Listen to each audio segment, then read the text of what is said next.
Bonsoir frères et sœurs, que Dieu soit béni. Dieu est bon. Aujourd'hui nous allons, par la grâce de Dieu, partager la parole de Dieu. Avant, je vais prier, je vais rendre grâce à Dieu. Seigneur, nous te bénissons, nous te remercions pour ce moment, que toute la gloire te revienne. Merci pour les frères et les sœurs, merci pour les personnes qui ont écouté cet enseignement, ce partage. Nous prions, Yahweh Dieu, au nom de Jésus, que tu nous accompagnes, que tu nous assistes, que tu convaincs, que tu te révèles, que tu fasses du bien au nom de Jésus.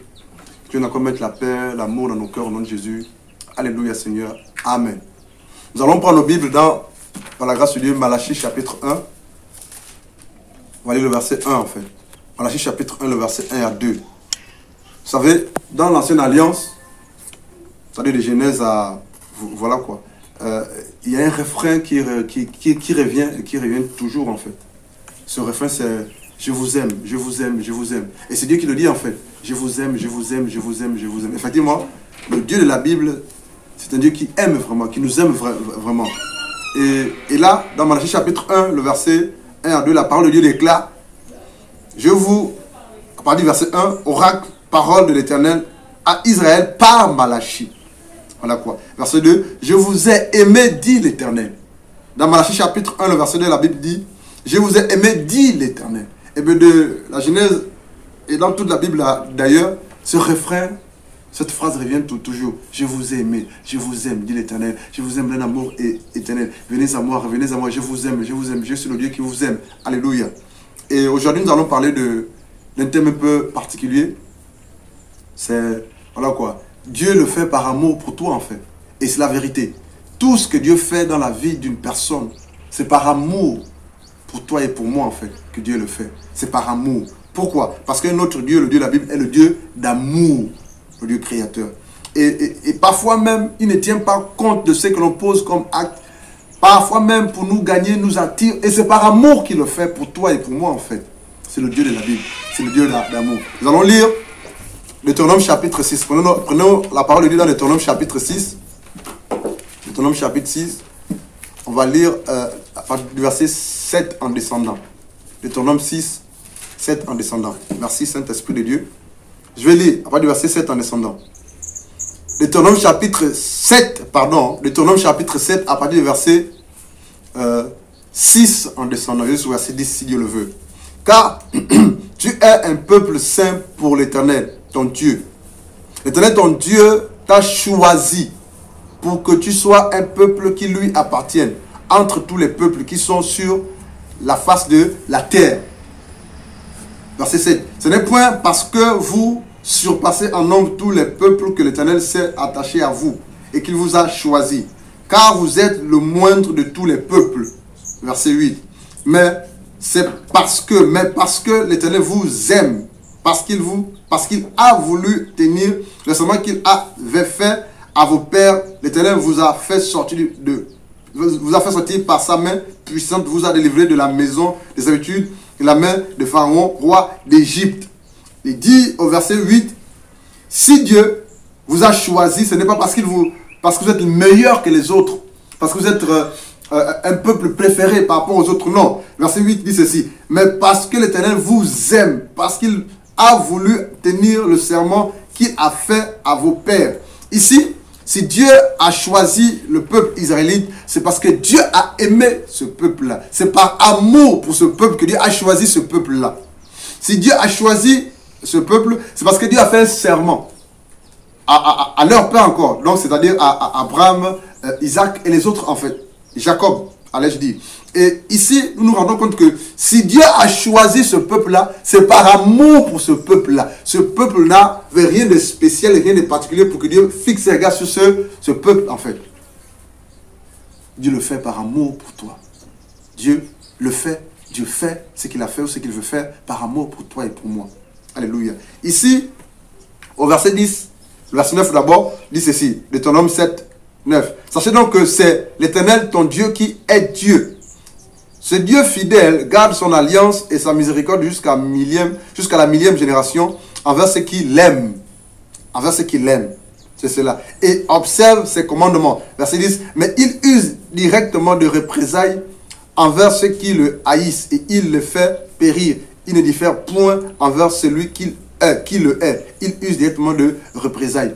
Le Dieu de la Bible nous aime. Ce soir, par la grâce de Dieu, tout au long de ce partage, de cet enseignement, je vais simplement te faire comprendre, toi qui nous regardes par la grâce de Dieu, que le Dieu créateur t'aime. Et il n'a pas fini de t'aimer. Et il va continuer à manifester son amour envers toi. Voilà quoi. Et la même façon qu'il a manifesté cet amour-là envers les Israélites, sans qu'ils le méritent, Dieu également manifestera, il continuera à manifester cet amour envers toi. Il continuera à te garder, il continuera à te protéger, à te faire du bien, à protéger tes enfants, à te sécuriser, à sécuriser tes enfants, à veiller sur toi, à veiller sur tes enfants, sur ta famille. Il le fait par amour pour toi. Non pas que je le mérite, non pas que tu le mérites, mais c'est par amour pour toi qu'il le fait. Pourquoi? Parce que notre Dieu est amour. Alléluia. Et lorsque on lit la parole de Dieu dans l'Ancienne Alliance, on se rend compte que tout ce que Dieu a fait dans la vie de certaines personnes, dans l'Ancienne Alliance ou dans la Nouvelle Alliance, c'était par amour pour ces personnes-là. Pourquoi? Parce qu'il est le Dieu d'amour. Allons-y dans Psaume 44, c'est cela. Psaume 44. Psaume 44. On va lire Psaume 44. On va lire verset 1 jusqu'au verset 4. J'ai la parole de Dieu dans Psaume 44, du verset 1 jusqu'au verset 4. La Bible déclare au chef des chantres des fils de Corée, cantique, verset 2. Ô Dieu, nous avons entendu de nos oreilles, nos pères nous ont raconté les œuvres que tu as accomplies de leur temps, au jour d'autrefois. Verset 3. De ta main, tu as chassé des nations pour les établir. Tu as frappé des peuples pour les étendre. Verset 4. Car ce n'est point par leur épée qu'ils se sont emparés du pays. Ce n'est point leur bras qui les a sauvés, mais c'est ta droite. Alléluia. C'est ton bras, c'est la lumière de ta face, parce que tu les aimais. Ici, si Dieu a donné la victoire à son peuple dans l'Ancienne Alliance, si Dieu a permis que le peuple de Dieu ait la victoire, chasse d'autres nations, d'autres peuples et ont eu la force par exemple de conquérir certains territoires, certaines contrées, c'est parce que Dieu les aimait en fait. C'est par amour, alléluia, que Dieu a permis que le peuple de Dieu à l'époque, les Israélites, conquièrent de nouvelles terres, de territoires nouveaux et de la victoire, alléluia. Pourquoi? Parce que Dieu les aimait. Donc Dieu a fait toutes ces choses par amour pour son peuple. Mais lorsqu'on regarde de plus près, ce peuple-là, entre-temps, passait le temps à désobéir, à blesser le cœur de Dieu. Mais comme Dieu avait fait un serment, comme Dieu avait traité une alliance avec Abraham, Isaac et les autres, Dieu était tenu par la grâce de Dieu d'aller jusqu'au bout de son alliance. Pourquoi il l'a fait? Par amour pour le peuple et à cause de l'alliance qu'il a tissée avec Abraham, Isaac et Jacob en fait. Dieu le fait par amour pour toi et à cause de l'alliance qu'il a tissée avec toi en fait. C'est ça l'amour de Dieu en fait. Donc on ne mérite rien, tu ne mérites rien en fait. Et lorsque nous lisons par la grâce de Dieu, on va aller dans Ésaïe chapitre 43, Ésaïe 43, Ésaïe 43, Ésaïe 43, Ésaïe 43. Je vais lire à partir du verset 1 jusqu'au verset 5. Merci. La Bible dit, ainsi parle maintenant l'Éternel, qui t'a créé, ô Jacob, celui qui t'a formé, ô Israël. Ne crains rien. Ici, Dieu ne parle pas d'abord à la personne physique Jacob. Il parle vraiment à Israël, tout le peuple de Dieu. Ne crains rien, car je te rachète, je t'appelle par ton nom, tu es à moi. Si tu traverses les eaux, je serai avec toi. Et les fleuves, ils ne te submergeront pas, point. Si tu marches dans le feu, tu ne te brûleras pas. Et la flamme ne t'embrasera pas. Verset 3. Ésaïe 43, le verset 3. Car je suis l'Éternel, ton Dieu, le Saint d'Israël, ton sauveur. Je donne l'Égypte pour ta rançon, l'Éthiopie et le sabbat à ta place. Verset 4.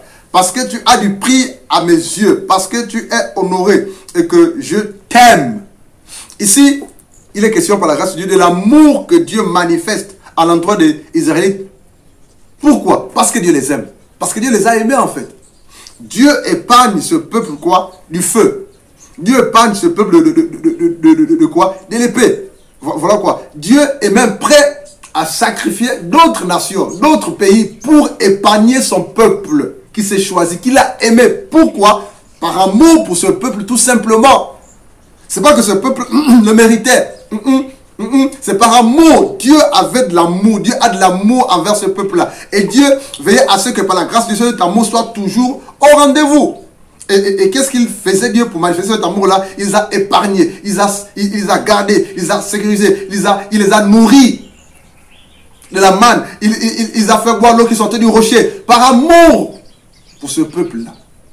Et il dit au verset 3, quand je suis l'Éternel ton Dieu, le Saint d'Israël, ton sauveur, je donne l'Égypte pour ta rançon.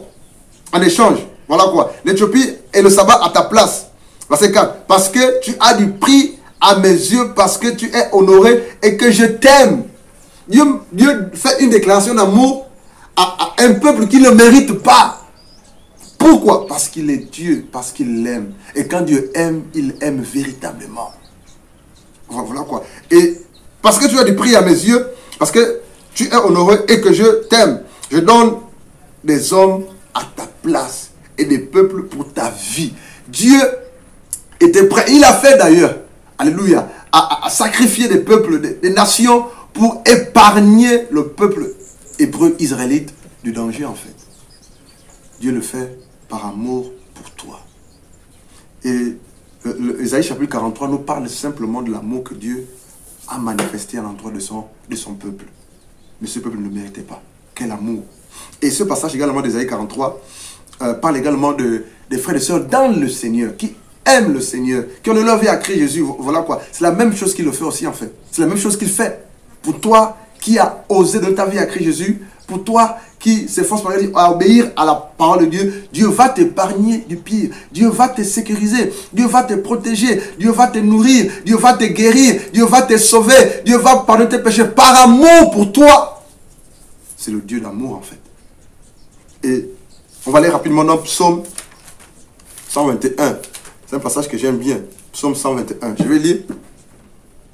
Psaume 121, à partir du verset 1 jusqu'au verset 8. Cantique des décrets. Je lève mes yeux vers les montagnes, d'où me viendra le secours. Le secours me vient de l'Éternel, qui a fait les cieux et la terre. Il ne permettra point que son pied chancelle. Celui qui te garde ne sommeillera point.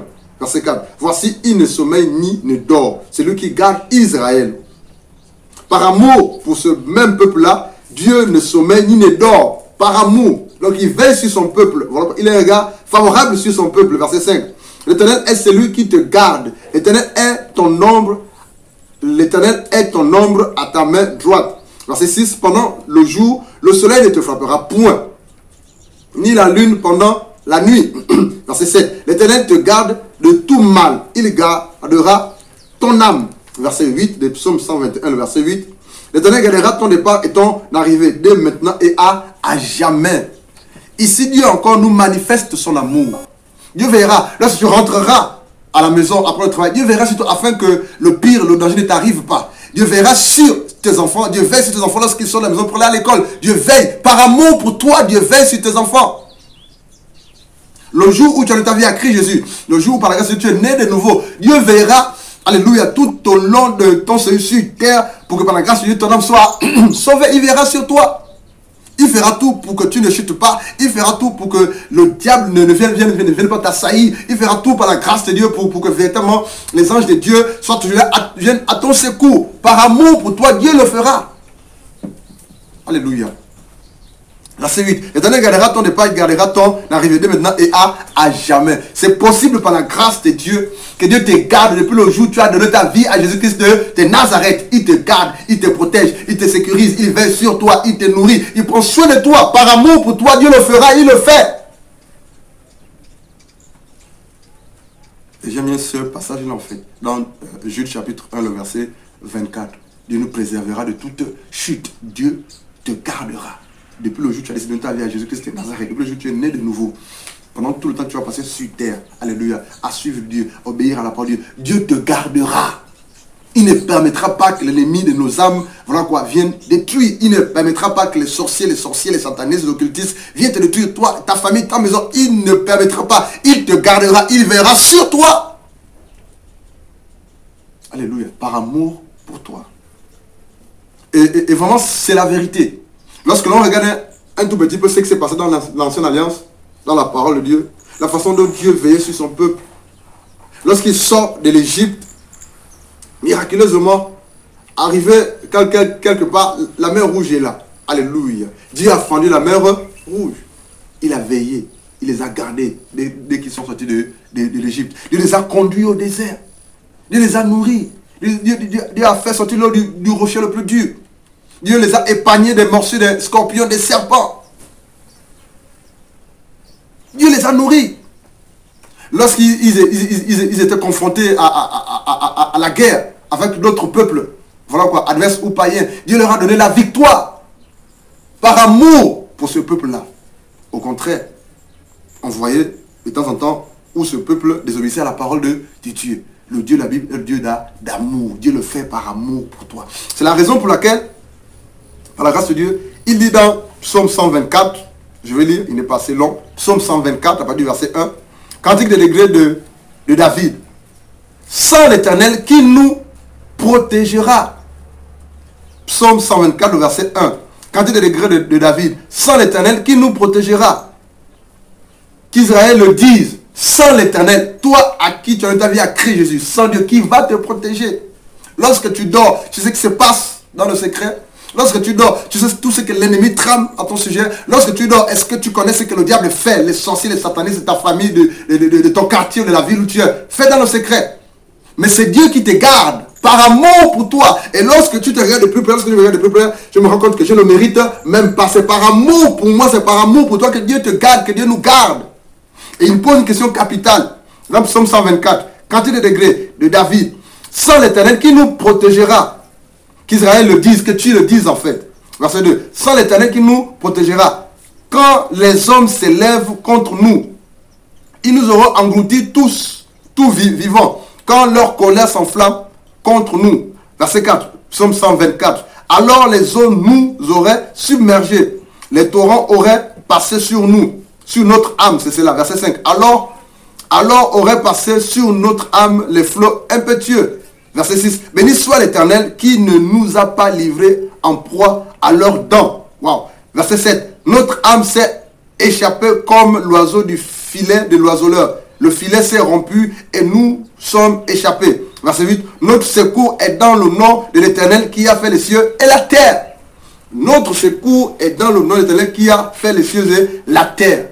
Ce soir, par la grâce de Dieu, je vais simplement nous faire comprendre par la grâce de Dieu que Dieu t'aime. Le Dieu de la Bible, le Dieu Yahweh, le Dieu créateur t'aime. Et pour rien au monde, il ne te lâchera. Si tu t'attaches à lui, si tu es fidèle à lui. Le temps court. Nous allons aller rapidement dans, par la grâce de Dieu, Romains chapitre 8. On va lire le verset 17. Romains chapitre 8, le verset 17. Romains 8, 17. Romains 8, 17. Alléluia. Gloire à Dieu. Merci Seigneur. Or, ceux qui vivent selon la chair, Romains 8, 17. Je suis... Alléluia. Romains chapitre 8, le verset 17. Or, si nous sommes enfants, nous sommes aussi héritiers et héritiers de Dieu et co-héritiers de Christ. Si toutefois nous souffrons avec lui, afin d'être glorifiés avec lui. Romains 8, 17. Or, si nous sommes enfants, nous sommes aussi héritiers de Dieu et co-héritiers de Christ, si toutefois nous souffrons avec lui. Ça veut dire quoi? Pour nous, par la grâce de Dieu qui avons nos vies à Christ et Jésus. Alléluia. Si nous sommes héritiers de Dieu et co-héritiers de Christ, c'est que Dieu nous donnera toutes choses avec lui. Dieu nous gardera, Dieu te gardera, Dieu nous préservera, Dieu te préservera. Dieu va te secourir, Dieu va nous secourir. C'est ça l'amour de Dieu. Dieu ne permettra pas que le pire t'arrive. Et Dieu ne va pas te prouver au-delà de tes forces. Pourquoi? Parce qu'il sait de quoi nous sommes faits.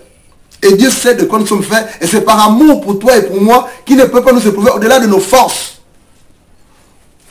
On va lire le verset 31 de Romains chapitre 8. Que dirons-nous donc à l'égard de ces choses? Voilà quoi. Si Dieu est pour nous, qui sera contre nous? Regarde l'amour de Dieu.